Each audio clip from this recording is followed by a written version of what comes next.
Hello बच्चों,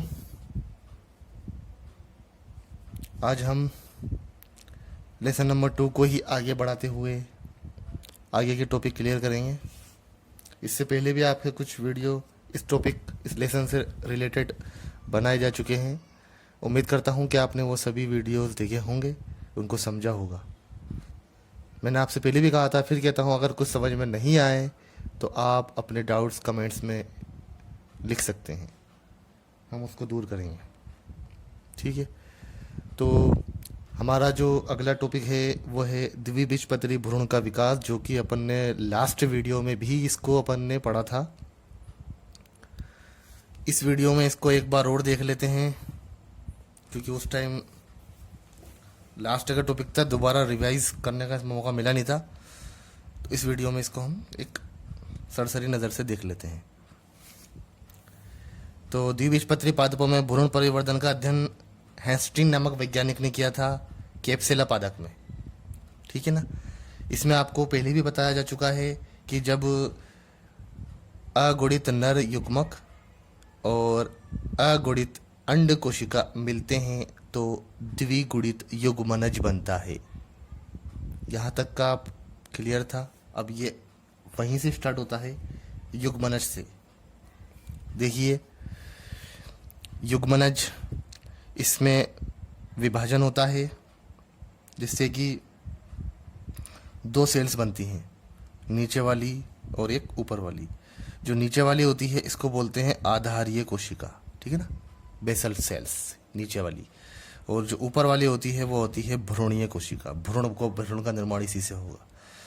उसके बाद इस नीचे वाली कोशिका में अनुप्रस्थ विभाजन होते हैं, मतलब आड़े आड़े। तो ये इस तरीके से इनकी संख्या बढ़ती जाती है। और जो ऊपर वाली सेल से, उसमें जो पहला विभाजन होता है वो खड़ा होता है, यानी कि अनुदैर्घ्य विभाजन, जिससे कि दो सेल्स बनती है, यानी कि एक संरचना बन जाती है टी नुमा। ठीक है ना, टी। इसमें और आगे विभाजन होते हैं जिससे कि ये जो निचला हिस्सा है ये बहुत सारी कोशिकाओं वाला हो जाता है। इसी को हम बोलते हैं निलंबक। और जो ऊपर की सेल्स थी, इसमें जब दूसरा विभाजन होता है वो अनुप्रस्थ होता है, मतलब आड़ा। ये देखिए, आड़ा विभाजन हो गया, जिससे 4 सेल्स बन गई। उसके बाद का जो विभाजन होता है वो गोलाकार रूप में होता है, अंदर की कोशिकाओं को, चारों कोशिकाओं को लेते हुए। तो इस तरीके से 8 सेल्स बन जाती हैं।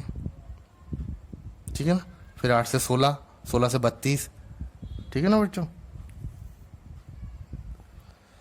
तो जो इसमें भी जो अंदर वाली जो सेल्स होती हैं इनको बोलते हैं एपीबेसल। और जो बाहर वाली होती है, किनारे वाली, इसको बोलते हैं हाइपोबेसल। आगे की तरफ और विभाजन होता है। यहाँ पर लगातार विभाजनों द्वारा बहुत सारी कोशिकाओं का समूह बन जाता है। और आगे विभाजन होता है, अगर द्विबीजपत्री है तो यहीं से इनमें अंतर होना शुरू होता है।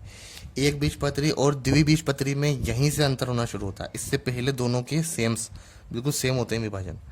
यहाँ पर आते हैं जो द्विबीजपत्री होते हैं, उसमें 2 बीजपत्र बनने स्टार्ट हो जाते हैं।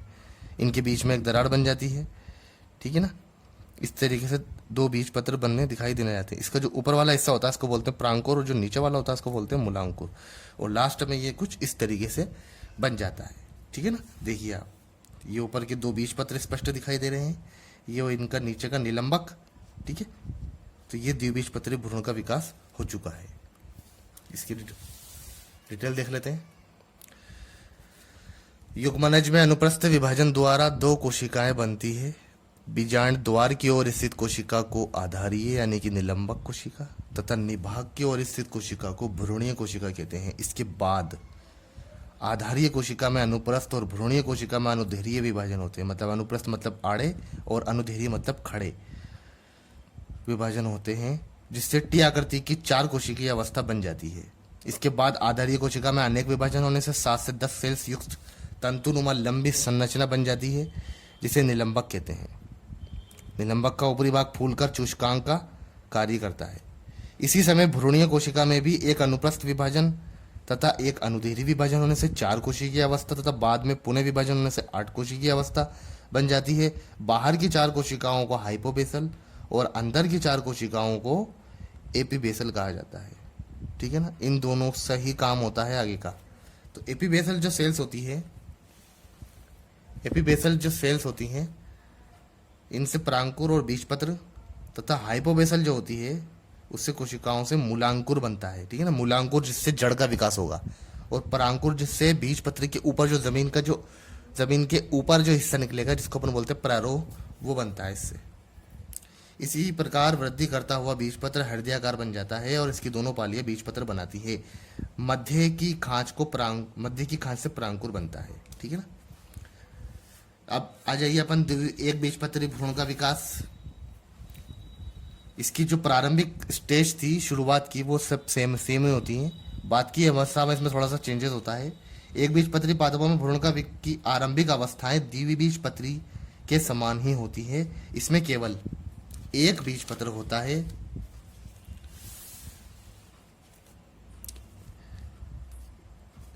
इसे स्कूटेलम कहते हैं, ये ऊपरी हिस्से को। भ्रूणीय अक्षों को बीज पत्रोपरिक कहते हैं। इसके आधारी भाग से मूलांकुर तथा शीर्ष भाग से परांकुर चोल का निर्माण होता है, ठीक है। ये रहा इसका आधारी भाग, इससे बनेगा मूलांकुर। इसका ये ऊपर वाला भाग इससे बनेगा परांकुर, और इससे एक संरचना जो बाहर की तरफ निकल रही है इसको बोलते हैं स्कूटेलम, ठीक है ना। ज़्यादा कुछ खास नहीं है एक बीजपत्री में, लेकिन अगर एग्जाम में पूछ लिया जाए कि एक बीजपत्री भ्रूण को समझाइए तो आपको वो आरंभिक स्टेज पूरी लिखनी पड़ेंगी, ये सभी यहाँ तक, ठीक है ना। उसके बाद ये यहाँ से आप ये दोनों चित्र तीनों नहीं बनेंगे, इसके बाद सीधा आप ये चित्र दिखा देंगे, ठीक है ना। इसके बाद हमारा टॉपिक है जब भ्रूण अच्छी तरीके से विकसित हो जाता है, पूरी तरह परिपक्व हो जाता है, तब वो क्या कहलाता है? बीज, ठीक है बच्चों। तो अब हम पढ़ेंगे बीज के बारे में, सीड्स जिसको बोलते हैं इंग्लिश में।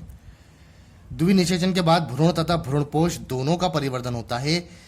साथ ही अंडाशय और बीजांड में भी परिवर्तन होते हैं। बीजांड बीज में परिवर्तित हो जाता है। बीज फल के अंदर स्थित होते हैं। बीजांड के दोनों अध्यावरण बीजावरण बनाते हैं। एक बीज में बीजावरण बीजपत्र भ्रूणीय अक्ष होता है। बीजपत्र भोजन संग्रह के कारण फूली हुई संरचना होती है, जिनकी संख्या 1 या 2 होती है। बीजांड व्रंत से बीज व्रंत बनता है। वह स्थान जहां से बीजांड व्रंत बीजांड से जुड़ा रहता है वह स्थान हाइलम कहलाता है। बीज में यह स्थान एक छिद्र के रूप में दिखाई देता है, ठीक है। आपको ये मैंने जो पढ़ा है ये आपको थोड़ा सा समझ में नहीं आया हुआ, इसके लिए मैं आपको एक दोबारा से समझाता हूँ। देखिए, जब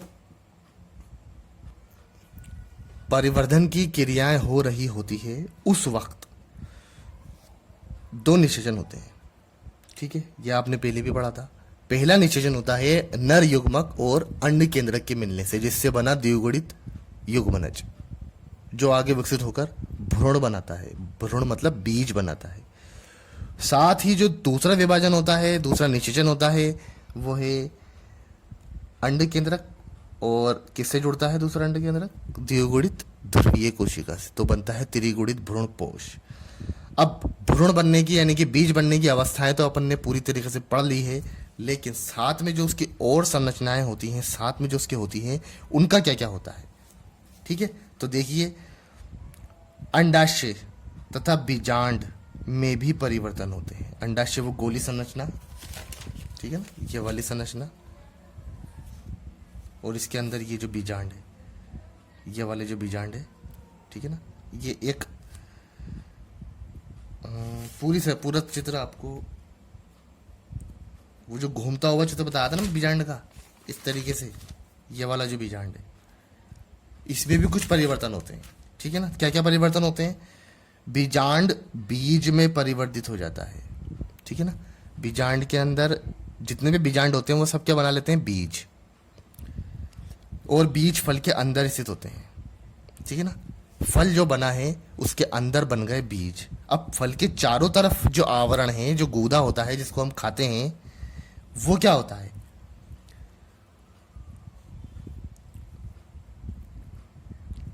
एक मिनट पहले इसको देखिए। बीजांड की जो दोनों अध्यावरण होते हैं, ठीक है ना, दोनों तरफ उसके 2 अध्यावरण होते हैं, आवरण होते हैं, वो बना लेते हैं बीज के चारों तरफ एक आवरण। बीज को आपने देखा होगा ना, कठोर कठोर सा होता है। हम उनको कभी कभी जैसे बादाम को हम भिगोते हैं तो उसका छिलका उतर जाता है, तो वो जो छिलका उतरता है ना, वो होता है बीजावरण। एक बीज में बीजावरण, बीजपत्र मतलब चारों तरफ का छिलका, दो बीज पत्र, बादाम को जैसे छीलते हैं, मूंगफली को जैसे छीलते हैं, दो छिलके होते हैं, और भ्रूणीय अक्ष होता है। बीज पत्र भोजन संग्रह के कारण फूली हुई संरचना होती है। बीज पत्र जो होते हैं जिसको हम खाते हैं, जैसे कि बादाम का बीज, मूंगफली का बीज, जिसकी संख्या 1 या 2 होती है, ठीक है ना, 2 से ज्यादा नहीं हो सकती। बीजांड व्रंत से बीज व्रंत बनता है, ठीक है ना।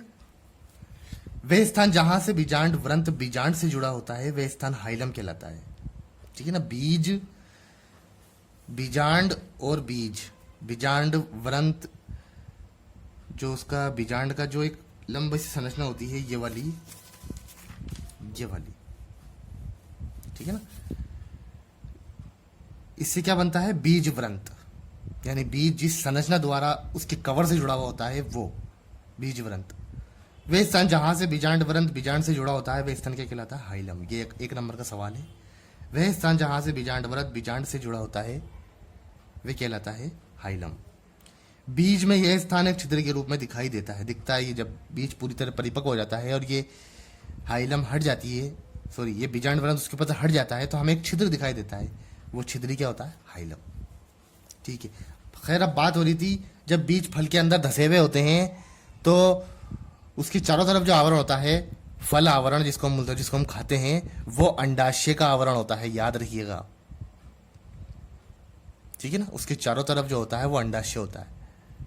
बीच में बीज आ गए, चारों तरफ का जो आवरण है वो अंडाशय होता है, वो परिपक्व होकर फल भित्ति बना लेता है, ठीक है ना। अब फल भित्ति भी अपन फल के बारे में पढ़ेंगे तब अपन, और अगर उसमें ये आपके हुआ तो और समझा दिया जाएगा। फल भित्ति अलग, फल भित्ति के आधार पर भी फल बहुत सारे प्रकार के होते हैं, किसी में 2 फल भित्ति होती है, किसी में 3 होती है, ठीक है ना। तो भ्रूणपोष की उपस्थिति के आधार पर बीज 2 प्रकार के होते हैं। भ्रूणपोष की उपस्थिति, मैंने आपको कल भी बताया था कि जो 2 बीज पत्र होते हैं, तो 2 बीज पत्रों को बनाने के लिए जो भ्रूणपोष होता है वो पूरी तरह खर्च हो जाता है, जिसके कारण वो बीज जब बन जाते हैं तो उसमें भ्रूणपोष नहीं होता, तो हम उन्हें क्या कहते हैं, अभ्रूणपोषी बीज। और ऐसे बीज कौन से होते हैं, द्विबीजपत्री। इसी के साथ जो एक बीज पत्री होता है उसमें एक ही बीज पत्र रहता है, इस वजह से भ्रूणपोष पोषण देने के बाद भी कुछ शेष रह जाता है, तो ऐसे बीजों को हम बोलते हैं भ्रूणपोषी।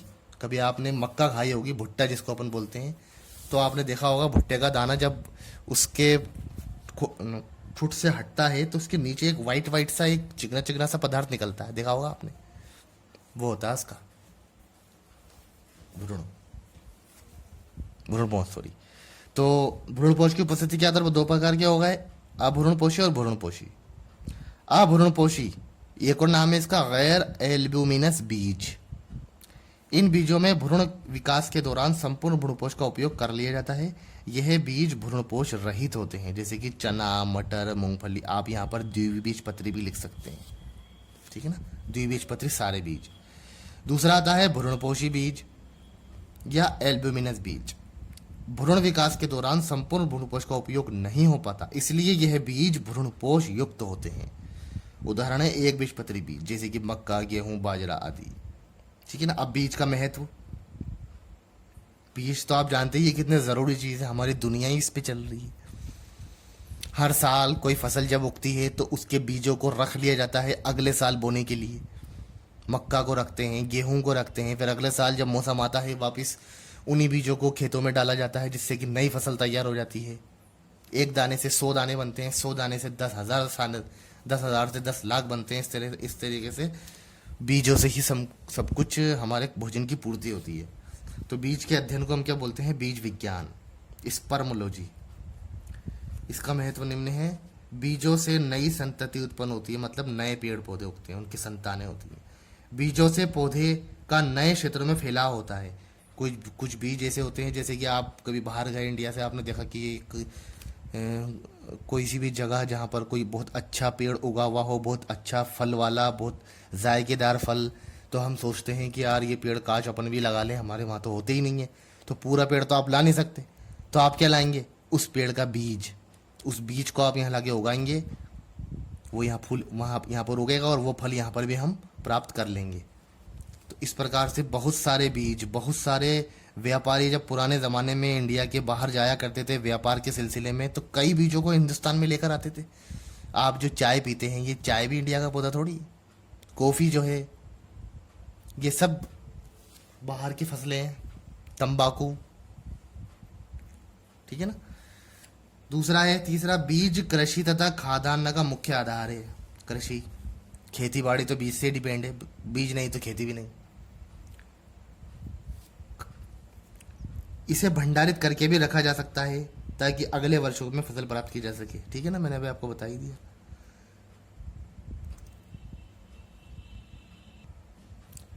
अगला अपना टॉपिक है बीजों की अंकुरण क्षमता यानी कि जीवन क्षमता। ठीक है, बीज किस प्रकार से अपना जीवन आगे बिताते हैं, उनमें से कौन सी क्रियाएं होती हैं जिससे कि बीज अगले वर्षों में हमें प्राप्त होते हैं, वो खराब नहीं होते हैं, ये सब बातें।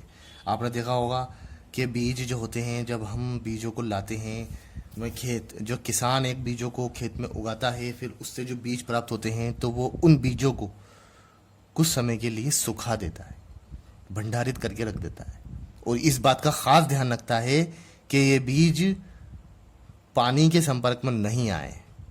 अगर ऐसा हो जाए तो वो बीज अंकुरित हो जाते हैं वहीं रखे रखे ही और ख़राब हो जाएंगे अगर उनको ज़मीन में नहीं डाला गया, ठीक है ना। तो बीज जब इस साल उगकर अगले साल तक सही रहते हैं, तो ये जो बीज का समय होता है, ठीक है ना, इस साल से लेके अगले साल तक, यानी अभी उनको आपने भंडारित करके रख दिया और अगले साल उनको निकाल के आप जब ज़मीन में डालेंगे और वो अंकुरित होंगे, तो ये जो पूरे इसका बीज का जो अंतराल है, ये अंतराल क्या कहलाता है? सुप्तावस्था। ध्यान रखिएगा बच्चों, भूलिएगा मत। सुप्तावस्था, प्रसुप्ति अवस्था, यानी कि सुस्त अवस्था, सो जाता है वो बीज, उसकी सारी क्रियाएं रुक जाती हैं। जैसे जैसे बीज परिपक्व होते हैं वैसे वैसे बीजों में जल की कमी होती जाती है और इसकी सभी उपापचयी क्रियाएं धीमी हो जाती है, ठीक है ना, उपापचयी क्रियाएं धीमी। ये सब इसलिए होता है ताकि वो खराब नहीं हो।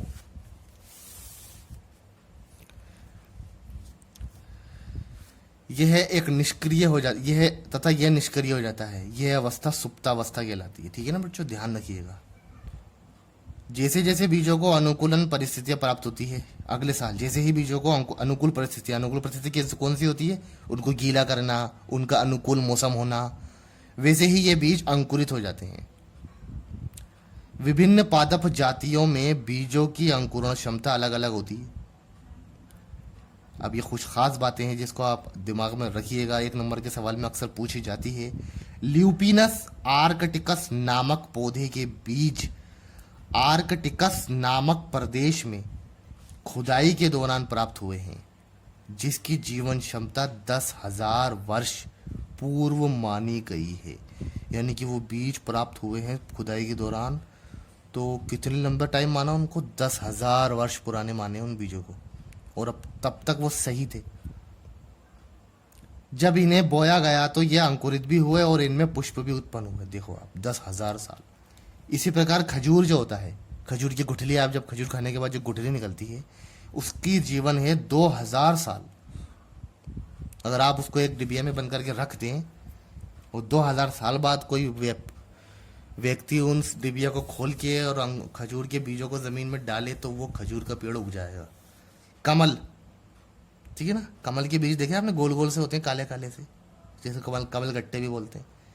उसकी आयु होती है 1,000 वर्ष, ठीक है ना बच्चों। तो इस प्रकार से बीज की जो उगने से लेकर और दोबारा उसको जब बोया जाएगा, चाहे वो 1 साल 2 साल 3 साल बाद बोए जाएं, तो ये जो बीज का समय होता है, इस समय को बोलते हैं सुप्ता अवस्था। ये जरूर याद रखिएगा, भूलना मत। उसके बाद अपना टॉपिक है फल। निषेचित अंडाशय फल के रूप में विकसित हो जाता है। अभी मैंने आपको अभी बताया था ना पहले, जो अंडाशय होता है वही फल में बदल जाता है, लेकिन कौन सा? निषेचित। निषेचन जरूरी है, अगर निषेचन नहीं होगा तो अंडाशय फल में नहीं बदलेगा, अंडाशय वहीं का वहीं सूख जाएगा और खराब होकर झड़ जाएगा। अंडाशय फल के में विकसित हो जाता है। अंडाशय की भित्ति फल भित्ति बनाती है। फल 3 प्रकार के होते हैं, ठीक है ना बच्चों। तीन प्रकार के फल होते हैं, सत्य, असत्य और अनिषेक। अगर फल निषेचन से बना है, ठीक है ना, निषेचन के बाद अंडाशय से बना है, एक फल की एक जगह होती है, अगर फल उसी जगह से बना है तो वो फल कहलाता है सत्य फल। और फल के बनने की जगह कौन सी मानी गई है हमारे हिसाब से? अंडाशय। और अगर फल अंडाशय के अलावा पुष्प के किसी अन्य भाग से बना है तो वो कहलाता है असत्य फल। अभी आपको एक उदाहरण सही सब बता देंगे। और तीसरा है अनिषेक फल, जिसमें निषेचन ही नहीं होता। अभी तो मैं आपको कहे जा रहा हूं कि निषेचन बिना फल नहीं बनेगा, लेकिन कुछ पौधे ऐसे होते हैं, सभी नहीं होते, कुछ जिनमें निषेचन के बिना ही फल बन जाता है।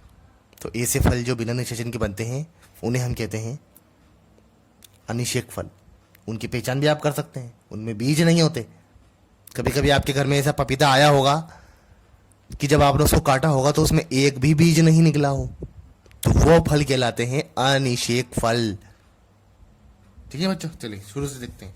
ऐसे फल जिनका निर्माण अंडाशय से होता है वो कहलाते हैं सत्य फल, जैसे कि अमरूद, संतरा, आम आदि, आप जो भी नाम चाला ले सकते हैं इसके अंदर। असत्य फल या आभासी फल, ऐसे फल जिसका निर्माण अंडाशय से न होकर अन्य भाग से, जैसे कि पुष्पासन से होता है। याद रखिएगा आप, खास बात, पुष्पासन, उसे हम कहते हैं असत्य फल। ठीक है ना। तो ऐसा फल कौन सा होता है? सेब, अखरोट, नाशपाती, ये सब पुष्पासन से बनते हैं। तीसरा है अनिषेक फल, बिना निषेचन के ही अंडाशय का फल में बदल जाना अनिषेक फल, अनिषेक फलन कहलाता है। और तथा ये फल अनिषेक फल कहलाते हैं। ये बीज रहित होते हैं, जैसे कि केला, संतरा, अंगूर, अनानास। आजकल वर्तिकाग्र पर वृद्धि हार्मोन का छिड़काव करके भी अनिषेक फल बनाए जाते हैं, जिन्हें प्रेरित अनिषेक फल कहते हैं। ठीक है ना बच्चों। काय पे? वर्तिकाग्र पर वृद्धि हार्मोन, यानी कि एक तो होता है ऑक्सीन, और ऑक्सीन ही होता है वैसे तो खास तौर से, लेकिन जिब्रेलिन का भी उपयोग कर सकते हैं क्योंकि वो फूलों की वृद्धि के लिए काम करता है। और एक होता है फलों के लिए खास तौर से काम करता है इथाइलिन। 5 हार्मोन होते हैं पादप में। अभी ये आगे के जो लेसन आएंगे उसमें आप अच्छी तरह डिटेल में पढ़ेंगे इनको।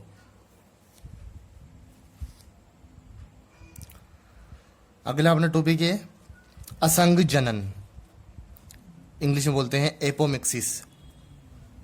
ठीक है, असंग जनन। हालांकि ये टॉपिक आप शायद 11th क्लास में भी आपने थोड़ा बहुत पढ़ा था, लेकिन इसमें हम थोड़ा डिटेल में पढ़ेंगे।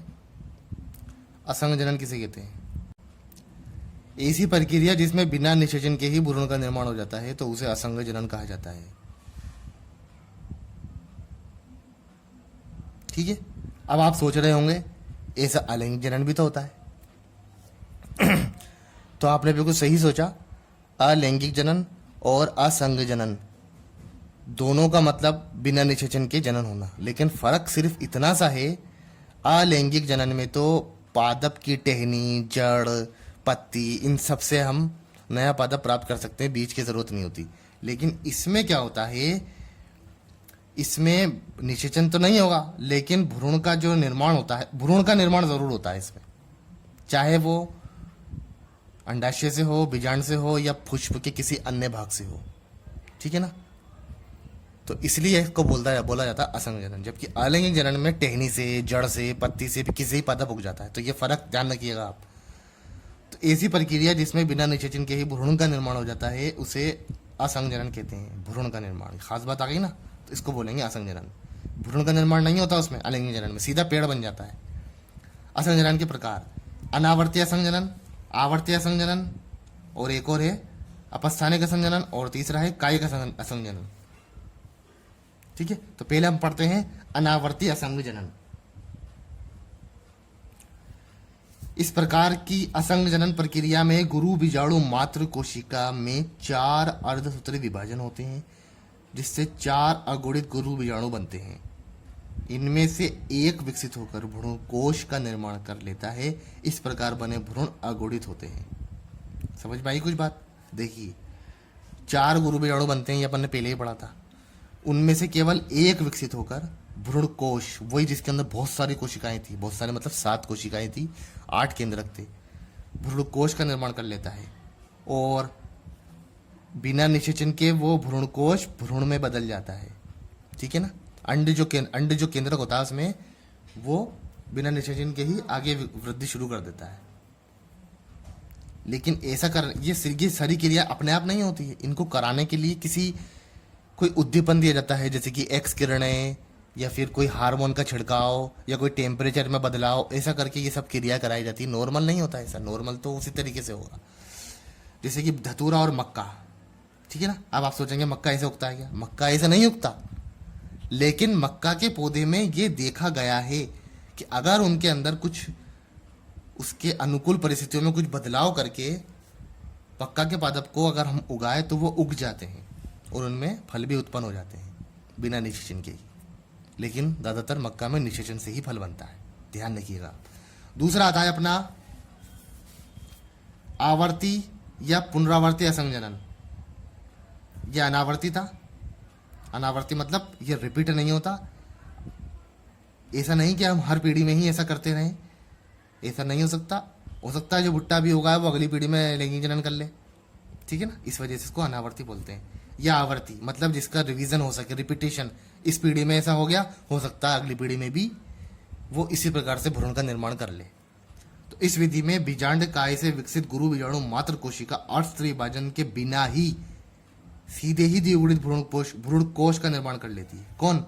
गुरु बीजाणु मात्र कोशिका, जिसमें अर्धस्त्री विभाजन होते हैं, बहुत सारी सेल्स बनती हैं और वो सेल्स आगे जाके विकसित होते हैं। लेकिन इसमें ऐसा नहीं होता। इसमें गुरु बीजाणु मात्र कोशिका ही अर्धस्त्री विभाजन द्वारा अर्धस्त्री विभाजन के बिना ही सीधे ही भ्रूण कोश बना लेती है, भ्रूण कोश बना लेती है। इस प्रकार के भ्रूण कोश में सभी कोशिकाएं द्विगुणित होती है। क्यों? क्योंकि गुरु बीजाणु मात्र कोशिका कैसी थी?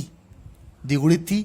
उसमें अर्धसूत्री विभाजन होता है तो जो कोशिकाएं बनती है वो आधे आधे गुणसूत्रों की बनती है। लेकिन इसमें ऐसा हुआ ही नहीं, अर्धसूत्री विभाजन तो हुआ ही नहीं। इसलिए जितनी भी सेल्स बनेगी भ्रूण कोश की वो सब कैसी होंगी? द्विगुणित। जबकि अपन ने क्या पढ़ा था पहले? सिर्फ ध्रुवीय कोशिका द्विगुणित थी, इसमें सभी द्विगुणित होगी तथा बिना निषेचन के ही भ्रूण का निर्माण हो जाएगा।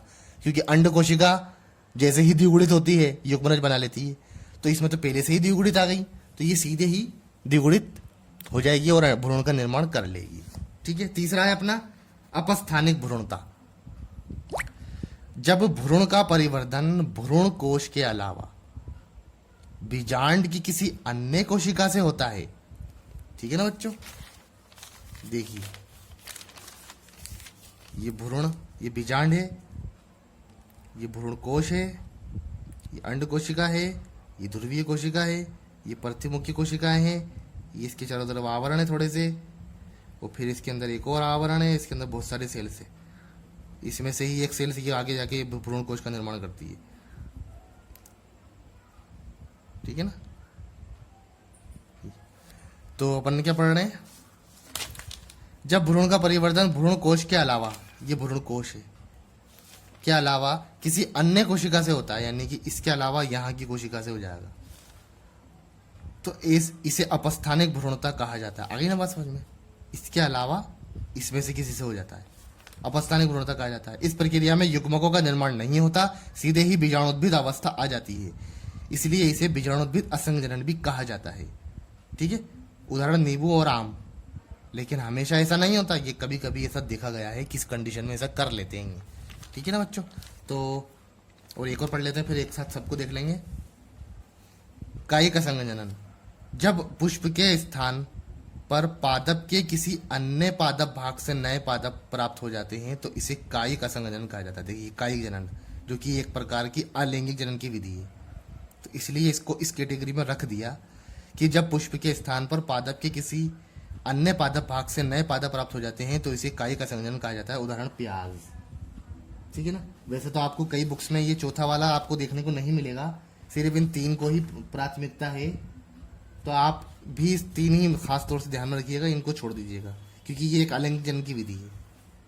ठीक है ना। लेकिन कुछ किताबों में इसको इसके साथ दे रखा है, तो इसमें लिखा हुआ है, लेकिन आपके बुक्स में जो है वो 3 ही दे रखे हैं। ठीक है ना। आवर्ती, अनावर्ती और अपस्थानिक। ठीक है बच्चों, तो एक बार और देख लेते हैं। असंजनन, ऐसा जनन जिसमें बिना निषेचन के ही भ्रूण का निर्माण हो जाता है, असंजनन कहलाता है। अनावर्ती असंजनन, जिसमें गुरु बीजाणु मात्र कोशिका सामान्य अर्धसूत्री विभाजन तो करती है और 4 अगुणित गुरु बीजाणु भी बनते हैं। इनमें से एक विकसित होकर भ्रूणपोष का निर्माण कर लेती है, सीधे ही। आगे की प्रोसेस होती नहीं है उसमें। अपन ने इससे पहले जो एक चित्र मैं आपको दिखाता हूं, देखिए, वो इसकी बात हो रही है। ये गुरु बीजाणु मात्र कोशिका सूत्री विभाजन हुआ, 4 गुरु बीजाणु बने, इनमें से एक विकसित होकर, ठीक है ना, ये विकसित हुई, 3 नष्ट हो गई, एक विकसित हुई और ये आगे विकसित होकर इस तरीके से बनाती है। लेकिन इसमें ये सभी प्रोसेस नहीं होती, बल्कि ये सीधे ही ये बन जाती है। ठीक है ना, सीधे ही ये वाली जो मात्र कोशिका होती है, ये सीधे इसको बना लेती है। ठीक है ना बच्चों, तो बात इसी की हो रही है। इस प्रकार की असंजन प्रक्रिया में गुरु बीजाणु मात्र कोशिका से सामान्य अर्धस्तरीय विभाजन होता है, जिससे 4 अगुणित गुरु बीजाणु बनते हैं। इनमें से एक विकसित होकर भ्रूणकोश का निर्माण कर लेता है। इस प्रकार बने भ्रूण को अगुणित भ्रूण कहते हैं। ठीक है ना, क्योंकि वो सारे के सारे अगुणित थे। जो ध्रुवीय कोशिका थी उसमें भी